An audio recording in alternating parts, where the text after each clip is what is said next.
Nous allons voir dans ce cours les règles de cachérisation d'ustensiles pour Pessah. Alors ces règles-là, on les apprend à partir de versets de Parashat Matot dans lesquels est décrit la guerre contre Midian et puis il y a tout un butin qui a été pris. Et là-bas, on apprend qu'il y a deux types d'ustensiles. Il y a les ustensiles que l'on utilise avec un intermédiaire, avec de l'eau ou bien avec beaucoup d'huile. Et ces ustensiles, pour pouvoir les cachériser, il faudra faire ce qui s'appelle la Hagala. On fait bouillir de l'eau, etc. Et puis on verra tous les détails de ce qui s'appelle la Hagala. Alors que les ustensiles qui sont directement en rapport avec le Hametz, ici en l'occurrence, ces ustensiles auront besoin de ce qui s'appelle le liboun, c'est-à-dire qu'il faudra un chalumeau pour pouvoir enlever le Hametz qui est dans les parois. Alors je vais prendre deux exemples. Premier exemple, si je prends une casserole par exemple, dans laquelle je fais cuire des pâtes. Alors évidemment c'est avec de l'eau. Alors pour pouvoir cachériser cette casserole, il faudra que je fasse bouillir de l'eau dans la casserole. On verra exactement comment, et c'est comme ça que je cachériserai, c'est ce qui s'appelle la Hagala.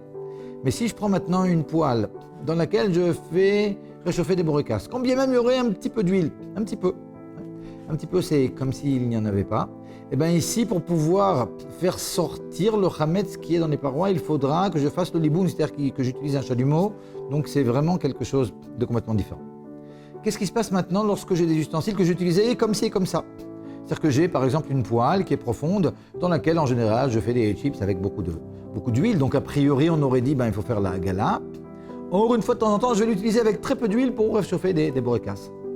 Alors là-dessus il y a un grand différent entre le Shulchan Aruch pour les Sfaradim et le Rama et le Admor Zaken pour les Ashkenazim. D'après le Shulchan Aruch, on va d'après ce qu'appelle Rov Shimush, la majorité de l'utilisation de cet ustensile. Par conséquent, dans le cas que je viens de décrire, il suffira de faire la Hagala à cette poêle. Alors que d'après le Rama et le Admor Zaken, dans la mesure où j'ai utilisé quelquefois cette poêle, même une fois, pour réchauffer un boricas, dans ce cas-là, il faudra absolument que je fasse ce qui s'appelle le liboun, donc que je cachérise au chalumeau, quelque chose de complètement différent. Encore un point important, lorsque je vais faire une Hagala, il faut faire attention à ne pas utiliser au préalable pendant 24 heures l'ustensile pour lequel je vais faire la Hagala. En tout cas, on peut l'utiliser avec de l'eau froide, à froid, mais pas à chaud. Autre point, en ce qui concerne les ustensiles en verre ou en Pyrex, etc.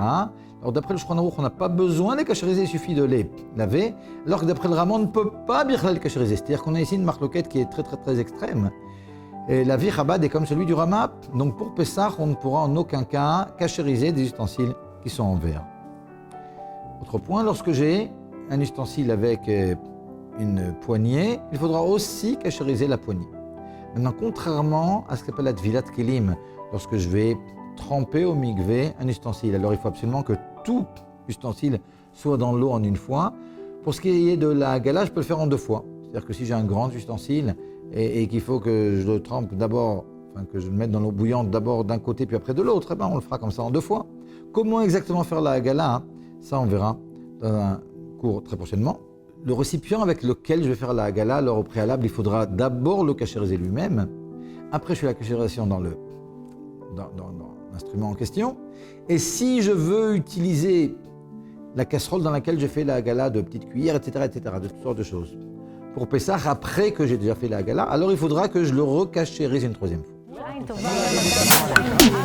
Moment of Wisdom, some brief and life-changing moments. Join us. Subscribe to Moment of Wisdom channels on YouTube, Telegram, Facebook, Instagram, and WhatsApp.